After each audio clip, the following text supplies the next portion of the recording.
Dobrý deň, priatelia.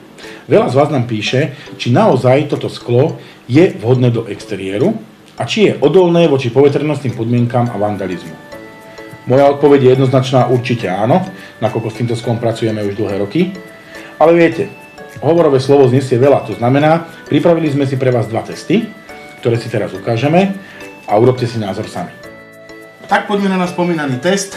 Máme tu kalené sklo, kalený pomník, je to pomník z nášho showroomu, nie je to pomník žiadneho zákazníka, to by sme si nikdy nedovolili.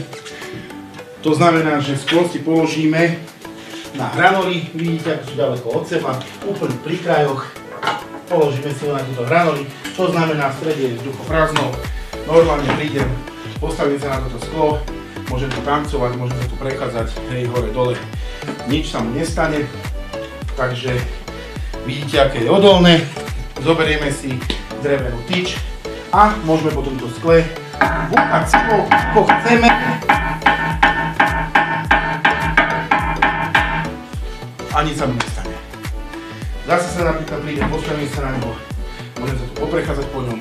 Vidíte, že to sklo je naozaj odolné, hej, prechádzam sa hore dole, som presne v strede toho skla, sklu sa nič nestane, naozaj je tvrdé, je pevné, nič sa ani údermi, ani mojou váhou sa mu nič nestalo.